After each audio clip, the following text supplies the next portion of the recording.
Creo que la tabla de es una papá. No me No, acuerdo. pues ya, pues las hace del libro. La otra vez, la otra vez nos dijo, lean el libro. No me acuerdo que me habían tocado. No, me habían tocado justo sus clases de exponer en gineco y ya habían leído el libro y que el doctor lo resumió súper bien. ¿Qué tal? Buenas tardes con todos.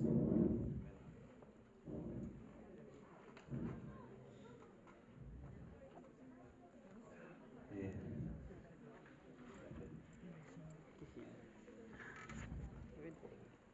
Vamos a ver el tema de fisiología materna.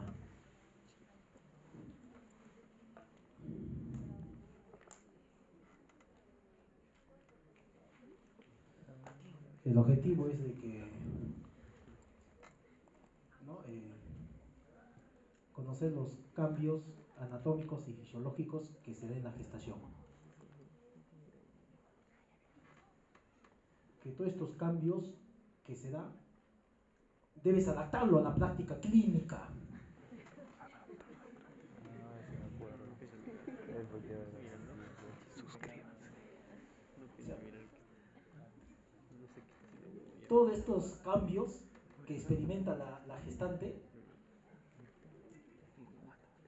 debes tenerlo en tu mente, un proceso mental, para que llegado el momento tomes las decisiones, apliques todos estos cambios anatómicos y fisiológicos en la toma de decisiones en la paciente obstétrica, ¿no? Como es en caso de hemorragia, preeclampsia, sepsis, etc.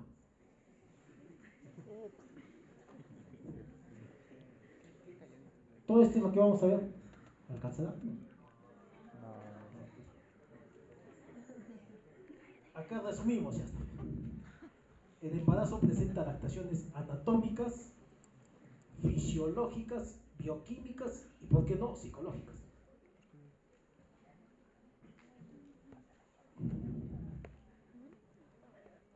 qué bueno.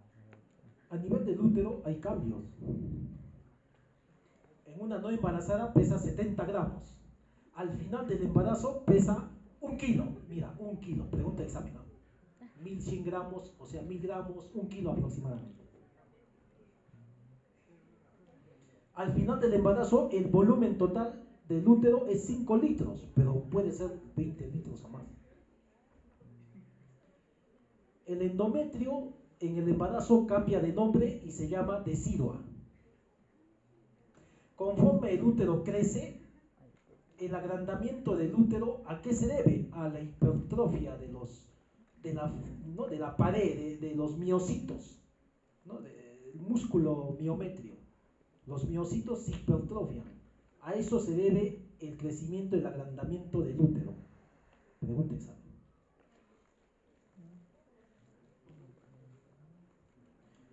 Al final del embarazo, el espesor del miometrio, el espesor mide de 1 a 2 centímetros de grosor.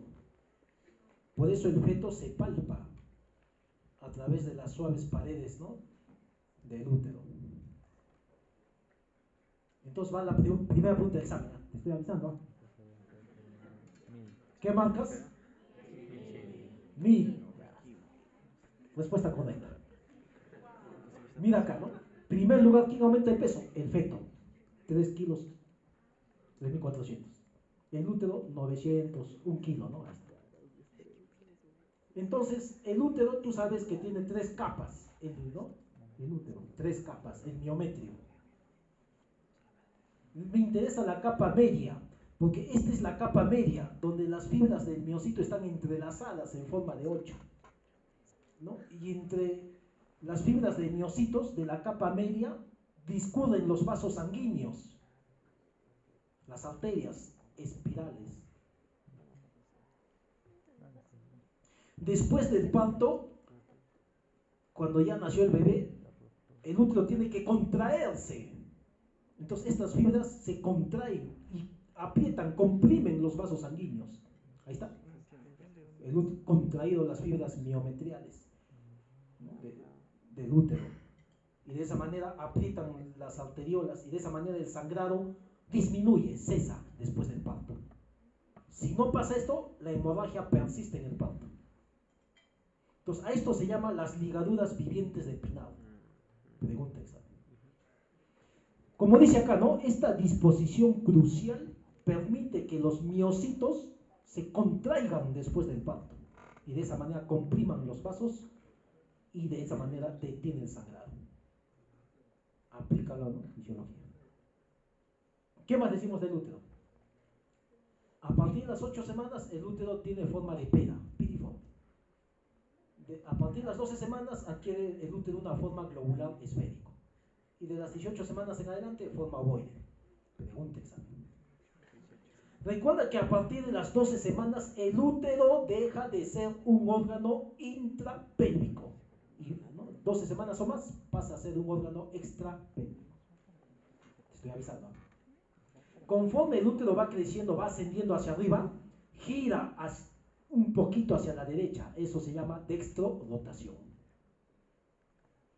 Y va creciendo el útero y va ejerciendo tensión sobre los ligamentos ancho y redondo. Mira, a partir del segundo trimestre, ya sabes cuándo es el segundo trimestre, ¿no? 14 semanas más o menos y empieza el segundo trimestre, ¿no?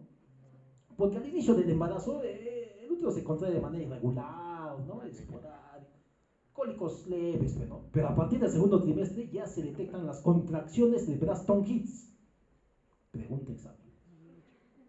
Estas contracciones del segundo trimestre pueden acompañar al tercero hasta el final del embarazo. Estas contracciones de Braxton Hicks son muy leves, impredecibles, esporádicas, muy levísimas. Normales eso. Su intensidad de estas contracciones varía entre 5 a 25 milímetros de mercurio. Pregunta examen. Ahí está. El agrandamiento del útero se debe a la hipertrofia. Otra vez te estoy repitiendo. El útero alcanza la sínfisis del pubis a las 8 o 9 semanas. Deja de ser, el útero pasa a ser extrapélvico a partir de las 12 semanas. Y llega a nivel del ombligo a las 20 semanas, el fondo uterino. 36 semanas ya el útero reborde costal. Entonces, responde esa pregunta. Mucho tiempo, respuesta. La altura uterina. 12 semanas alcanza sínfisis del pubis, ¿verdadero o falso? Verdadero, porque a partir de 12 semanas ya es extrapélvico, pues. Acá está el truco. ¿Dónde han dicho? ¿Qué pasa? Ahí está. Es extrapélvico. 12 semanas sínfisis del pubis. 16 semanas, mitad entre el ombligo y el pubis. Y 20 semanas en el ombligo. Acá está, mira. Ahí está, mira. Este truco, ahí está. 12 semanas llega al borde superior de la sínfisis del pubis. 20 semanas el fondo uterino alcanza el ombligo. Y la mitad entre el ombligo y la sínfisis a la mitad, 16 semanas. Pues, ¿qué marcas? Todas. Apúrate bien. Todas. Todas son correctas. Perfecto. Chaqueo. Fácil que te salud, pero al otro te voy a esperar. Muy bien. Pregunta, ¿qué marcas hay? 30 años. Primer embarazo. 20. Se palpa el fondo del útero a nivel del borde superior del pubis. ¿Cuántas semanas tiene? 12. Ahí está, ahí está. Siguiente pregunta. No, altura del fondo uterino. En general. ¿Cuánta duración? ¿Qué? 39, 42. No, muy. 13, 19, 35, 35. Creo que el que más se acerca es este 20, ¿no? Ese se acerca más, creo, ¿no? En general, ¿no? Siguiente pregunta. Está pichanga esta pregunta. Así han preguntado él, Chucky. La C. Pero tú no prestas atención a la clase, ¿te das cuenta? El útero deja de ser un órgano enteramente intrapélvico a las ¿cuántas semanas? A partir de las 12 semanas. Ahí está. Ahí le hemos dicho, ¿ah? Ponte mosca. Entonces, el útero tiene el cuerpo uterino, el istmo y el cuello uterino, ¿no? La unión entre el cuerpo y el cuello que se llama el istmo. El istmo en el embarazo cambia de nombre y empieza a llamarse segmento inferior. Este segmento comienza a formarse a partir de las 14 semanas. Pregúntese. Por eso, al final del embarazo, cuando hacemos cesárea, decimos cesárea segmentaria, porque acá se hace, en el segmento se hace el corte, pasa a la cesárea, ¿no? Cesárea segmentaria. Entonces, el istmo en el embarazo cambia de nombre y se llama segmento inferior, que comienza a formarse a partir de las 14 semanas. Entonces, ¿cuál es esa respuesta? Entonces, acá, ¿cuál es la respuesta? Claro, ¿no? El segmento empieza a formarse a partir de... Eso tenías que haber marcado. Esto, aquí me vienen las preguntas. ¿Cómo vas a fallar eso, pues? Tan fácil, ¿eh? El cuello uterino. Ahí está. Cuando tú colocas el espéculo, ya has visto, ¿no? Colocas el espéculo vaginal y ¿qué ves adentro? El cuello uterino. Ahí está. Estamos a través del espéculo viendo el cuello uterino. Acá el cuello uterino, el OCE, ¿no? El OCE, el orificio cervical externo, ¿no? Es redondito, ¿no? Pequeño, una abertura del OCE, ¿no? Pero acá el OCE está formando, es un OCE transversal, como una hendidura, de tal manera que lo divide en labio anterior y labio posterior. Esto ya es en multíparas, ¿no? En cambio este es antes del parto, una nulípara. Ahí está, en nulíparas, mira el OCE. Y en multíparas, cuando pones el espéculo, mira como OCE transversal, ¿no? Divide en labio anterior, labio posterior. Entonces, el cuello uterino, ¿no? Desde el primer mes del embarazo, adquiere un tono violáceo, debido a que aumenta pues su vascularidad, ¿no? Eso conoce el signo de Chapman, ¿no? Lo has visto ya hace una hora. El principal componente del cuello uterino es el colágeno. El colágeno es duro, rígido, por eso hace que el cuello permanezca cerrado, rígido, firme, hasta el final del embarazo, ¿no? Y lo contiene, pues, ¿no? O sea, que sea un cuello competente, pues, ¿no? Pues desgraciadamente en el hospital vas a ver mucha insuficiencia ísmico con insuficiencia cervical, ¿no? Incompetencia cervical. Se abre el cuello. Mucho pasa eso. En cambio, la maduración cervical es un término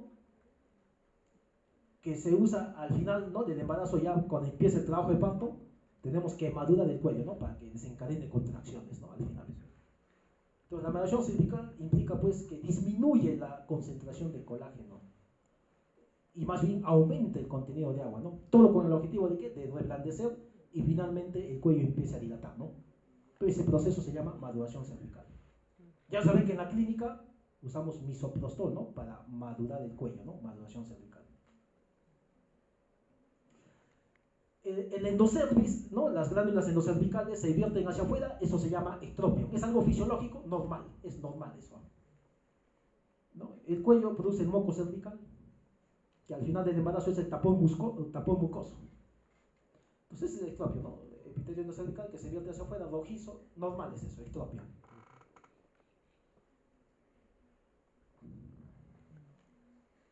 Ya, lesbe. Primigesta, el cuello, mira como una primigesta, el cuello grueso, largo, y cuando empieza el trabajo de parto, el cuello empieza a bordarse y luego recién a dilatar, ¿no? A abrirse, dilatación 1 o 2 centímetros. En una múltiple, el cuello primero, ahí está, ¿no? Un poquito se dilata, y luego simultáneo, ¿no? Se dilata y se borda, y finalmente bordado y dilatado, ¿no? 3 funciones cumple el cuello uterino, ¿no? El cuello uterino es, el moco pues tiene inmunoglobulinas que protegen, ¿no? Al embarazo. Mantiene la competencia de la suficiencia cervical.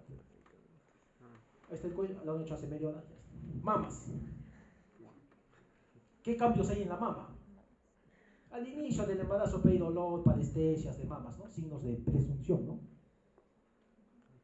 La mama en el embarazo crece, hipertrofia, ¿no? En la mama puede verse delgadas venitas, circulación venosa o red de Halia, pregunta examen. El pezón y la areola, alrededor de la areola, empieza a aumentar su pigmentación, más oscura.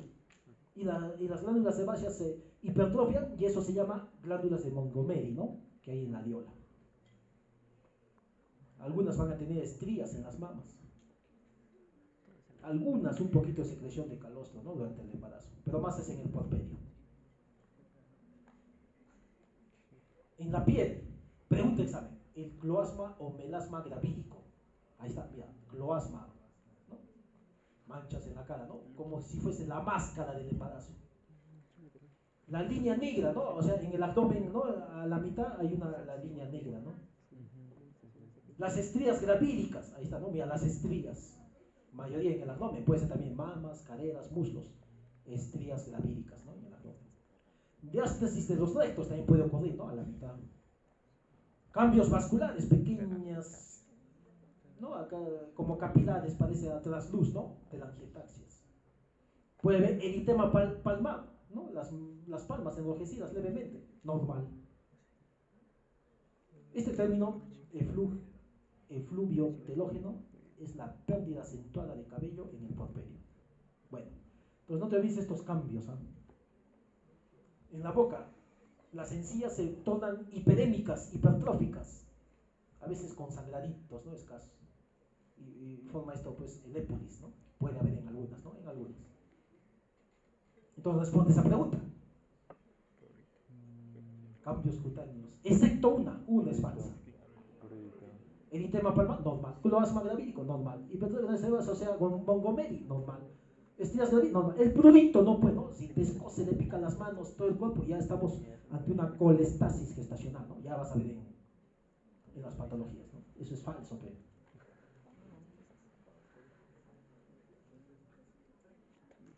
A nivel endocrino, hipertrofia de esto, o los ovarios, crece el cuerpo lúteo en las primeras 7 semanas que mantiene el embarazo, ¿no? 7 semanas. Cambios metabólicos. Esto no sé para qué, pero bueno. Cambios metabólicos. La tasa metabólica basal aumenta 20%. Entonces responde esta pregunta.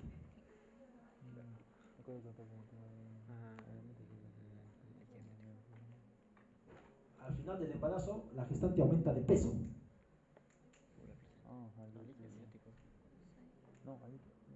El aumento de peso se debe al feto y luego a quién más.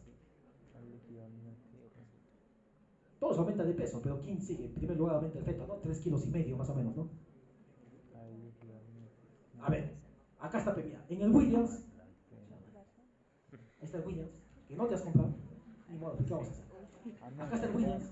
Primer lugar, mira, al final del embarazo, 40 semanas por ejemplo, ¿quién aumenta en primer lugar de peso más? El feto, 3,4 kilos, es un promedio, ¿no? El feto, 3,4 kilos, 3,400 gramos. En segundo lugar, todas las reservas maternas, ¿no? 3,300 gramos. Las reservas maternas de grasas y proteínas, 3,5 kilos. En tercer lugar, ¿quién sigue? El volumen sanguíneo, o sea, la sangre, 1,450 gramos. En cuarto lugar, el líquido extravascular, 1,400, casi igual está por ahí, ¿no? Los dos. Y luego ya viene placenta, 600 gramos, líquido amniótico 800, ¿no? Gramos, el útero 900, 1,000 dijimos, ¿no? Más o menos. Las mamas, 400 gramos, ahí está pues. Entonces, eso es. Entonces, en primer lugar, aumenta el feto. Y en segundo lugar, la sangre o el líquido extravascular. Al final del embarazo, el aumento de peso durante el embarazo se aproxima al final del embarazo. Al final, 12,5 kilos aumenta en promedio al final la gestación, ¿no? Pregunta examen. Ahí está. Este cuadro no te olvides, mira, me he inventado yo. En primer lugar, ¿quién aumenta de peso? Al final del embarazo, al final del embarazo. El feto, 3,4 kilos en promedio. Segundo lugar, depósito de proteínas y grasas de la gestante. Tercer lugar, el volumen plasmático, la sangre, ¿no? Hemos dicho, 1,800. Cuarto lugar, líquidos corporales. Quinto lugar, el útero, líquido de mamas y placenta, 600 gramos. Entonces, feto, proteínas, volumen plasmático. El aumento de peso al final del embarazo, según el Williams, dice entre 11 a 15 kilos. Pero ya hemos dicho que 12,5 kilos en promedio, ¿no? Pregunta exacta. Pero puede ser este intervalo también, ¿no? 11 a 15, 10 a 12, ¿no? El aumento de peso al final del embarazo en una gestante con índice de masa corporal normal. Porque si tiene una gestante con índice de masa corporal entre 25 a 29, o sea, sobrepeso, el aumento de peso que debe lograr debe ser entre 6 a 11 kilos.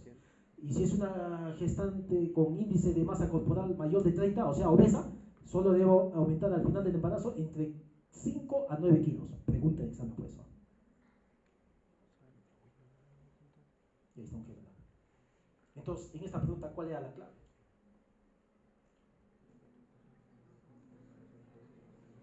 El que más se acerca, ¿cuál crees que es? El aumento final de peso, ¿no? en una gestante con índice de masa corporal normal.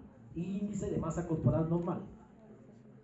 El aumento de peso que se recomienda es entre 11 a 15 gramos. O 12 kilos, como hemos dicho, ¿no? 12,5. Es el que más se acerca, ¿no? Ya está. Esta pregunta, que ya hace rato lo puse, ¿cuál era la respuesta? En primer lugar, el feto. En segundo lugar, proteínas y grasas. No hay eso. En tercer lugar, volumen plasmático o sanguíneo, como quieras llamar. Pues ese era, ¿no? Porque placenta, mamas, útero, está más alejado acá, ¿no? 900, 600 gramos. El útero es 1 kilo, pero no. Entonces el aumento de peso se debe al feto y en segundo lugar, proteínas. Pero como no hay las alternativas, ¿quién sigue? Volumen plasmático o sanguíneo. Bueno. Entonces, el metabolismo del agua, hay mayor retención de agua en la gestante retiene más agua, por eso aumenta el volumen sanguíneo, más agua retiene, debido a que disminuye la osmolalidad plasmática. Como retiene más agua, por eso hace edemas, ¿no? De miembros inferiores, edema, ¿no? Con fobia en tobillos, piernas.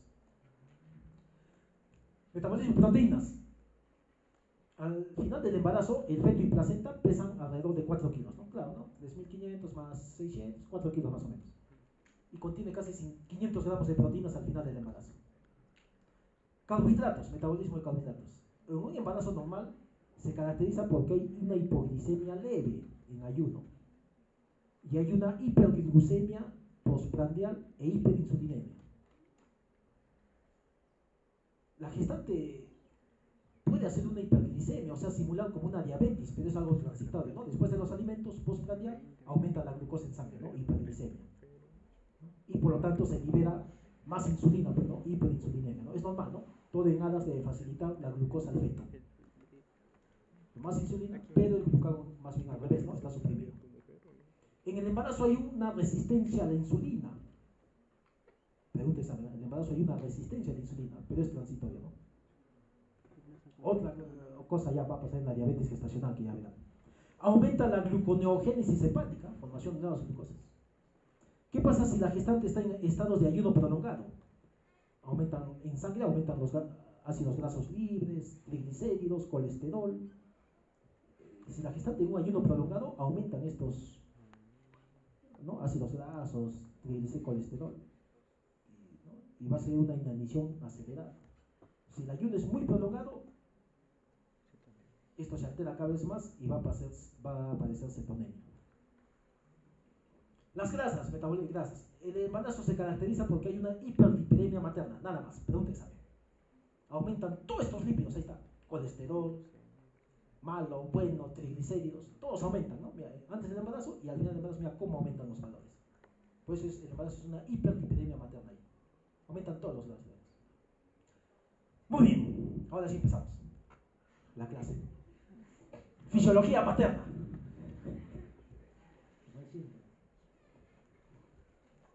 Entonces, hay cambios fisiológicos primarios y secundarios. Los cambios primarios son aquellos cambios que van a originar los demás cambios en todos los órganos y sistemas que vamos a ver. ¿Quiénes son estos cambios primarios? Son los cambios hormonales, ¿no? Porque en el embarazo hay un aumento de hormonas, progesterona y una serie de hormonas. Otro cambio primario es el aumento en la demanda metabólica del consumo de oxígeno. Aumenta el consumo de oxígeno en la gestante hasta un 40-60%. Pregunta examen. Otro cambio primario es el crecimiento uterino. El útero crece, pues, ¿no? Factor mecánico. Y este cambio es el más importante. En el embarazo, desde el inicio del embarazo, hay la presencia de una circulación placentaria de baja resistencia, ¿no? La circulación útero-placentaria es de baja resistencia. Eso es lo normal en el embarazo, que la circulación sea de baja resistencia. Entonces, todos estos cambios primarios se dan, pues, con dos objetivos, ¿no? Con dos objetivos se dan, ¿no? Estos cambios primarios, ¿no? Suplir las demandas metabólicas. ¿Todo para qué? Para dos cosas, ¿no? Uno, para suplir las demandas metabólicas del feto, pero que está creciendo. Y dos, porque la gestante se está preparando para el parto. Hace todos estos serie de cambios porque más adelante tiene que prepararse para el parto. Para suplir las demandas metabólicas del feto, uno, y dos, prepararse para el parto, que vamos a ver.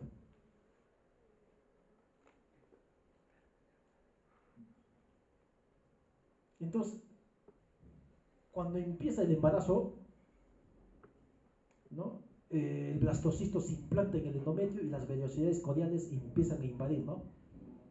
Y acá están las arterias espirales y las vellosidades vellosidades, que infiltran, invaden y destruyen el músculo liso de las arterias espirales.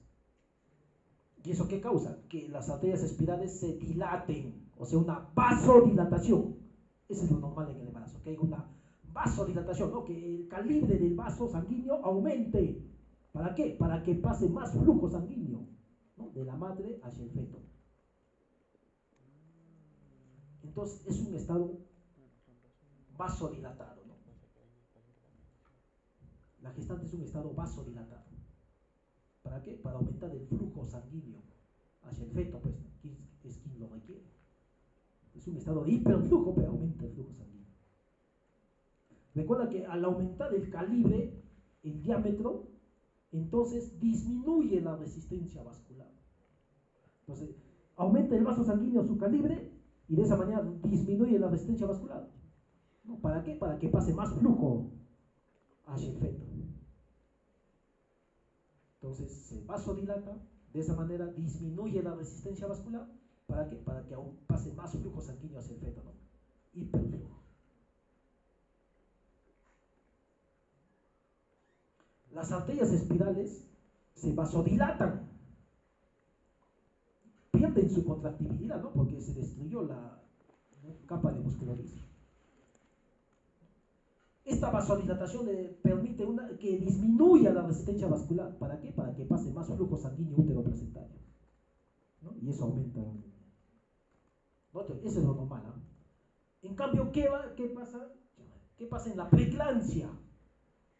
Todo lo contrario, ¿no? Mira, en un embarazo normal aumenta el vaso, se dilata el vaso, ¿no? Y de esa manera disminuye la resistencia vascular. ¿Para qué? Para que aumente el flujo sanguíneo. Es lo normal, ¿no? Entonces hay una circulación útero-placentaria de baja resistencia para que haya alto flujo, ¿no? De la madre hacia el feto. En cambio, en la preeclampsia, ¿qué va a pasar? No va a haber vasodilatación, va a haber una vasoconstricción. Una vasoconstricción, se contrae. Y es una vasoconstricción sistémica en todos los endotelios. Disminuye el calibre, una vasoconstricción generalizada. Y como se contrae, se comprime más el vaso, entonces aumenta la resistencia y por lo tanto menos flujo sanguíneo útero-placentario. Y se afecta el feto. Eso va a suceder en la fisiopatología de la preeclampsia. No te olvides cuando hagas preeclampsia. No te vas a olvidar mañana. Los cambios secundarios son aquellos cambios que se dan en cada órgano y sistema. Empezamos. Los cambios cardiovasculares. A nivel cardiovascular, claro, en el corazón hay una hipertrofia del corazón, ¿no? Excéntrica. ¿No? El primer ruido cardíaco se acentúa, ¿no? Más intenso. Hay un murmullo de eyección sistólica. Puede haber un tercer y cuarto ruido que pueden ser normales, ¿no? Pueden ser normales, porque tú ya sabes que estos son patológicos, pero en el embarazo pueden ser normales. Dependiendo, pero si la gestante tiene taquipnea, disnea, ortognia, ya se pasarían a ser patológicos. En la punta del corazón se desplaza hacia la izquierda. Cambios hemodinámicos. En el embarazo, el gasto cardíaco aumenta. Pregunta examen. Aumenta el gasto cardíaco. Aumenta tanto a expensas del volumen sistólico y de la frecuencia cardíaca. El gasto cardíaco aumenta a expensas tanto del volumen sistólico como de la frecuencia cardíaca. Al final del embarazo, el gasto cardíaco aumenta hasta un 50%. 50% casi al final del embarazo, ¿no? Primero, segundo y tercer trimestre aumenta hasta 50% el gasto cardíaco. Es bastante. Tiene que bombear más sangre porque tiene que aportar más nutrientes más flujo sanguíneo al feto. Entonces, 50% aumenta. Pregunta examen. Ahí está acá en el gráfico. Así que no te he dicho. El gasto cardíaco aumenta mucho más en la fase activa del trabajo de parto, hasta un 75%. Y en el segundo periodo expulsivo, aumenta mucho más el gasto cardíaco, hasta un 100, 120, 110%. ¿Te das cuenta? En una gestante a término, todo ese gasto cardíaco que aumenta se redistribuye en cada órgano, ¿no? De todo ese gasto cardíaco que aumenta en la gestante, el 20% va al riñón, 15% va al útero, pregunta examen, 13% al cerebro de la mamá, a las coronarias, y 2% a las mamas. Entonces, responde esta pregunta.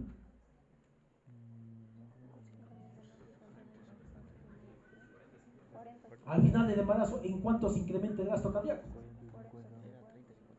50%, hemos dicho.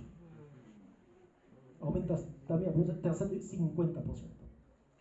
Te estoy diciendo, no te vas a olvidar al paciente año. Te va a preguntar examen.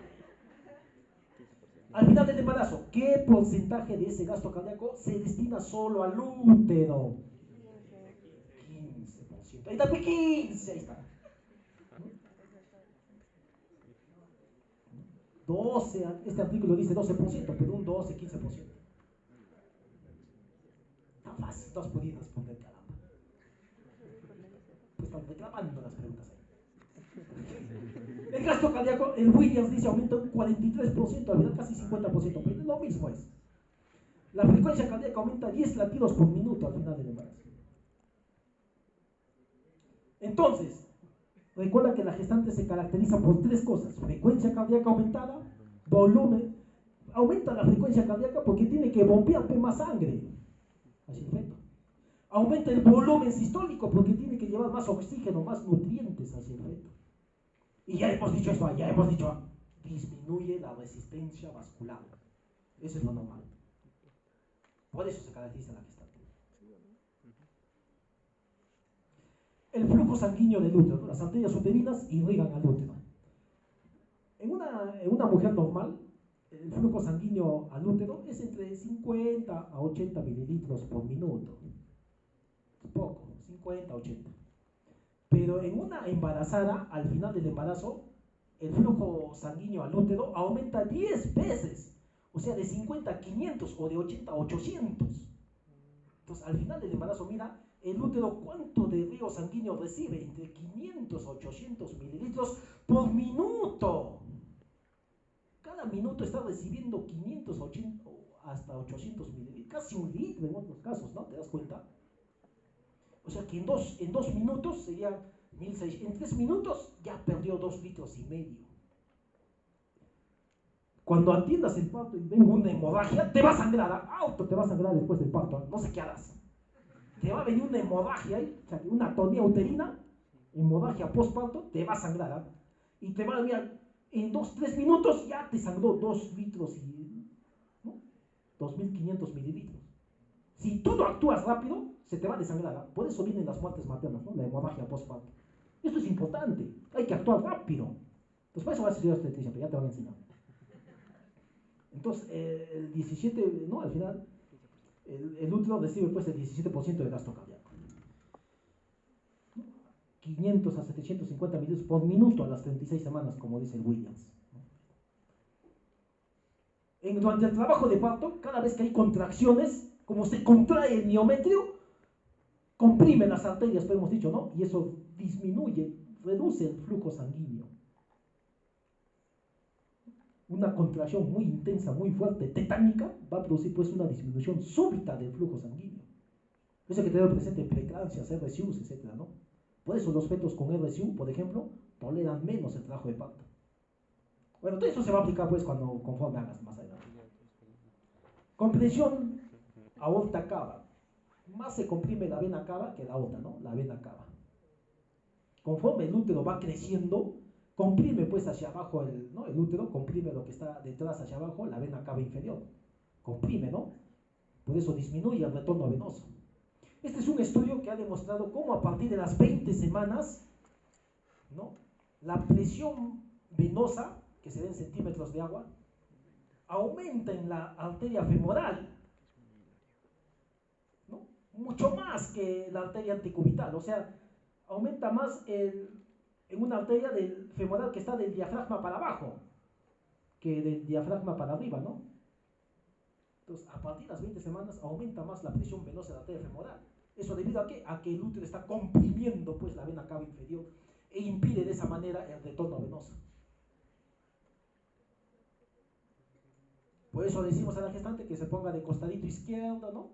Y de esa manera ya no comprime el útero grande que está creciendo, ya no comprime la vena y normal el flujo venoso, ¿no?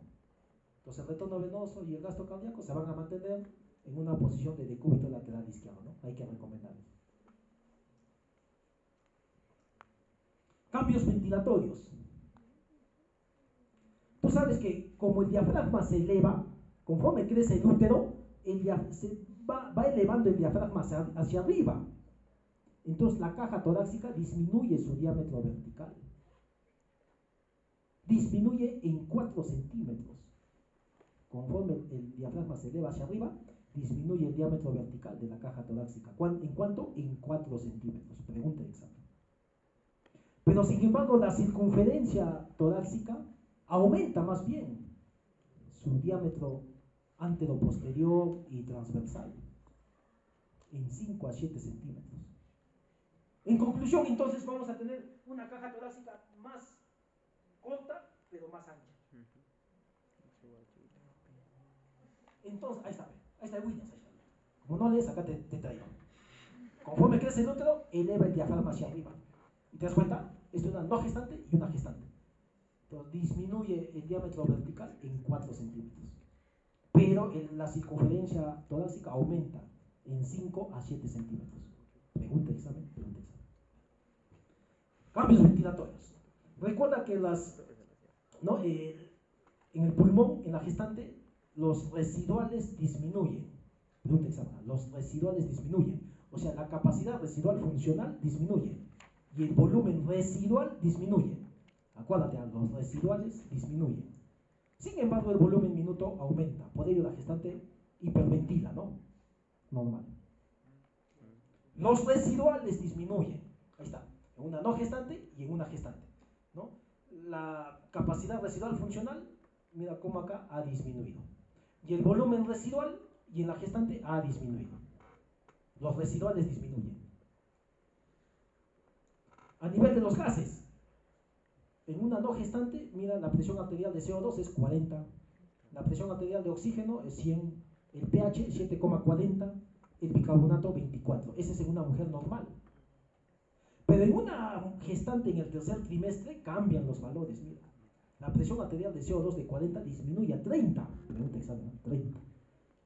Disminuye la presión arterial de CO2 porque el feto le está pasando más CO2 a la madre, pues, ¿no? El feto respira oxígeno y bota el CO2 hacia la mamá. Por eso disminuye la presión arterial de CO2. La presión arterial de oxígeno un poquito aumenta. El pH es importante. El pH en una gestante lo normal es 7,44 y no 7,40. Porque si te llega un electrolitos con pH 140, 141, está haciendo acidosis. Y se puede afectar el feto. Lo normal es 7,44, o sea, aumenta un poquito hacia alcalino, ¿no? El bicarbonato 24 disminuye a 20. Entonces responde esta pregunta.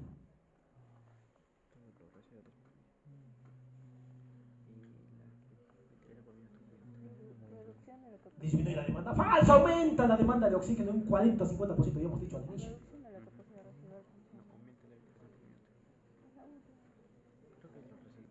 ¿Cuál es el cambio más notable? A, B, C, D, E. La E, pero disminuyen los residuales. A nivel gastrointestinal, nosotros hemos escuchado que la gestante, ¿no? Que el vaciamiento gástrico en la gestante está disminuido. Eso hemos escuchado, pero vamos a ver que eso no es del todo cierto. Estoy hablando del vaciamiento gástrico que está disminuido, pero no es del todo cierto así. Otra cosa es el peristaltismo intestinal, eso sí está disminuido en la gestante, eso sí. ¿No? La gestante es considerada un estómago lleno, ¿no? Por estas razones. Primero, porque el esfínter esofágico inferior es incompetente. Por eso la gestante tiene regurgitaciones, pirosis, ¿no? Segundo, la secreción gástrica en el estómago está aumentada, ¿no? Aumenta la secreción de gastrina. Ahora sí, ¿cómo es el vaciamiento gástrico? En una gestante que no está en trabajo de parto, sin trabajo de parto, el vaciamiento gástrico no tiene cambios, no cambia, permanece normal. Pero en una gestante en trabajo de parto, el vaciamiento gástrico sí disminuye y va a disminuir, ¿no? de forma variable. En una gestante que está en trabajo de parto y recibe opioides, el vaciamiento gástrico disminuye marcadamente. Pues date cuenta eso. Hematológicos. Aumenta el volumen sanguíneo. En el embarazo aumenta el volumen sanguíneo a expensas tanto del plasma como de los glóbulos rojos. Mira, en el primer trimestre aumenta el plasma, ¿no? En el segundo trimestre aumenta mucho más el plasma y también aumentan glóbulos rojos, hematíes. En el tercer trimestre aumenta mucho más el plasma y también aumentan glóbulos rojos. Pero hay más plasma, pero. Y como hay más agua, más plasma, lo diluye a los glóbulos rojos. Por eso hay una anemia fisiológica normal. Por hemodilución, ¿no? Porque hay más plasma, ¿no? Más agua. Pero los glóbulos, o sea, la masa eritrocitaria aumenta.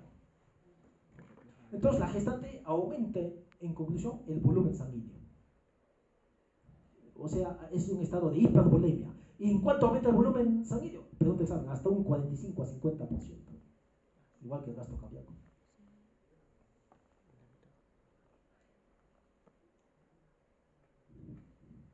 ¿Por qué aumenta más plasma, más agua? Recuerda que la gestante, hemos dicho, se prepara para el parto. O sea, se prepara para sangrar, porque va a sangrar en el parto. Entonces, cuando viene una hemorragia, un sangrado, al inicio primero más va a perder agua, ¿no? Entonces puede sangrar en un parto 500, 800, 1000 mililitros y normal no se descompensa la gestante. Porque al inicio primero está sangrando esto primero, ¿no? Más plasma, o sea, más agua. Ya si entramos en estados de hemorragia severa, ahí sí ya glóbulos rojos, ahí sí ya entramos a otra patología, ¿no? Los factores de coagulación, pregunta examen, aumentan todos los factores de coagulación, excepto el 11 y el 13. Todos los factores de coagulación aumentan, principalmente el fibrinógeno. Porque la paciente, así como se prepara para sangrar, también tiene que prepararse para coagular ese sangrado, ¿no? En el parto. Entonces el fibrinógeno sí aumenta todos, ¿no? Pero disminuye el 11, el 13, el TP, TPT, antitromina 3 y un poquito las plaquetas. Pero la gran mayoría de factores aumentan. A la cabeza el fibrinógeno aumenta, ¿no? Lo normal es, creo, 200, pero en el embarazo aumenta hasta 400, 500, normal el fibrinógeno, 2, 3 veces. Entonces la gestante tiene un estado hipercoagulable e hiperfibrinolítico. Se prepara para sangrar, por eso aumentan los factores de coagulación. Si el fibrinógeno te llega a menos de 200, ya te está prediciendo una hemorragia postparto. A nivel del riñón, claro, pero aumenta el flujo renal, ¿sí o no? O sea, la gestante tiene un estado de hiperflujo. Aumenta la tasa de filtración glomerular hasta un 50%. ¿Te das cuenta? Mayor flujo sanguíneo hacia el riñón. Pero sin embargo la creatinina en sangre disminuye, ¿no? Como hay mayor flujo, disminuye la creatinina en sangre. Lo normal de creatinina en una gestante 0,4, 0,6, hasta 0,8 es lo normal de creatinina. Si te llega a 1, 1,2, ya es daño renal, insuficiencia renal, injuria renal, ya eso se va a dar en la preeclampsia, por ejemplo. Entonces, ¿cómo sería esto?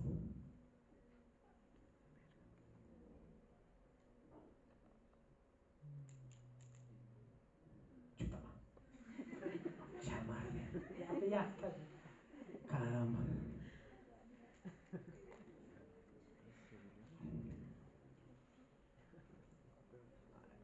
En el embarazo hay una dilatación de los uréteres y pelvis, sí, ¿no? ¿Disminuye el peristaltismo ureteral? Sí, ¿no? Disminuye el peristaltismo ureteral. Por eso hay mayor predisposición a itus, infecciones urinarias, litiasis, todo eso, ¿no? El urétero, ¿no? Aumenta el volumen urinario, sí. Hay una hipertrofia del músculo longitudinal del uretro, sí, ¿no? Claro, este sería la falsa, ¿no? Vea, acá está, lo leen, pues, ¿no? Disminuye el tono vesical en el embarazo, disminuye el tono vesical, acuérdate. De ahí lo han sacado esa pregunta. ¿Cuál sería la respuesta? Es un cambio fisiológico en el embarazo.